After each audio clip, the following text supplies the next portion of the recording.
ഞാൻ എൻ്റെ പെറ്റ്സിനെയും കൊണ്ട് ഫ്ലാറ്റിൽ നിന്ന് താഴേക്ക് പോകുമ്പം ഒത്തിരി പേര് ചോദിക്കാറുണ്ട്, ഈ പെറ്റ്സിനെയൊക്കെ വളർത്തുന്നത് അത്ര ഈസി ആയിട്ടുള്ള കാര്യമാണോ, ഞങ്ങളെ കൊണ്ട് സാധിക്കുമോ? കാരണം കുട്ടികൾ വാശി പിടിക്കുന്നു ഒന്നിനെ വാങ്ങണമെന്നും പറഞ്ഞുകൊണ്ട്. അപ്പോൾ ഞാൻ അവരോട് പറയും, കുട്ടികളുടെ വാശിയുടെ പുറത്ത് ഒരിക്കലും നിങ്ങൾ പെറ്റ്സിനെ വാങ്ങിക്കരുത്. കാരണം ഈ പെറ്റ്സിനെ വളർത്തുന്നവർക്ക് നല്ല ക്ഷമ വേണം, എല്ലാം സാക്രിഫൈസ് ചെയ്യാനുള്ളൊരു മനസ്സ് വേണം. എല്ലാം മീൻസ് പലതും സാക്രിഫൈസ് ചെയ്യാനുള്ള മനസ്സ് വേണം. കാരണം നമ്മൾ എത്ര സൂക്ഷിച്ചാലും ഇവർക്ക് ചില അസുഖങ്ങളൊക്കെ വരും. ആ സമയത്ത് ഇവർക്കായിട്ട് നമ്മൾ സമയം സ്പെൻഡ് ചെയ്യാനുണ്ട്. ഒത്തിരി സമയം ഇവർക്ക് വേണ്ടി നമുക്ക് ചിലവഴിക്കേണ്ടി വരും. ആ സമയത്ത് ക്ഷമ അത്യാവശ്യമാണ്. ഇനി ഇവിടുത്തെ കാര്യം പറയുകയാണെങ്കിൽ, എനിക്കിവിടെ 5 ഷിറ്റ്സു ഡോഗ്സാണുള്ളത്. അതിൽ 4 പേരെ ഫ്ലാറ്റിൽ തന്നെയുള്ള കെയർ ടേക്കറിനെ ഏൽപ്പിച്ചിട്ടാണ് ഞങ്ങൾ വേളാങ്കണ്ണിക്ക് പോയത്. ലൂക്കയെ മാത്രം ബോർഡിങ്ങിലാക്കി.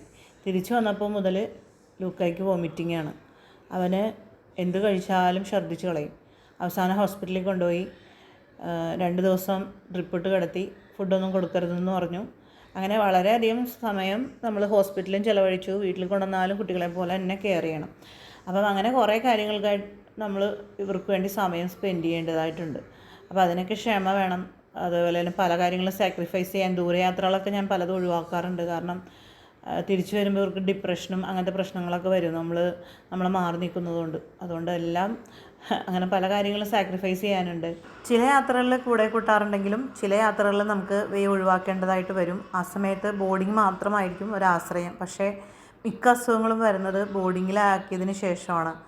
അതുകൊണ്ട് തന്നെ പെറ്റ്സ് ബോർഡിങ്ങിലും അത്ര സേഫാണെന്ന് പറയാൻ പറ്റില്ല. പലപ്പോഴും പല യാത്രകൾ അതുകൊണ്ട് തന്നെ ഒഴിവാക്കാറുണ്ട്. അതാണ് ഞാൻ പറയുന്നത്, ചില സാക്രിഫൈസൊക്കെ നമുക്കിതിൽ വേണ്ടി വരും. അതിലൊന്നും പ്രശ്നമില്ലാത്തവർക്ക് പെറ്റ്സിനെ വാങ്ങിക്കുന്നതിൽ വലിയ പ്രശ്നമൊന്നും ഉണ്ടാവില്ല. കാരണം നമുക്ക് സ്നേഹിക്കാനുള്ളൊരു മനസ്സുണ്ടെങ്കിൽ സാക്രിഫൈസ് ചെയ്യാനുള്ള മനസ്സും താനേ വരും. അത് തീർത്തും വാങ്ങരുതെന്നൊന്നും പറയുന്നില്ല. അത്രമേൽ ഇഷ്ടമുള്ളവർക്ക് പെറ്റ്സിനെ വാങ്ങാവുന്നതാണ്.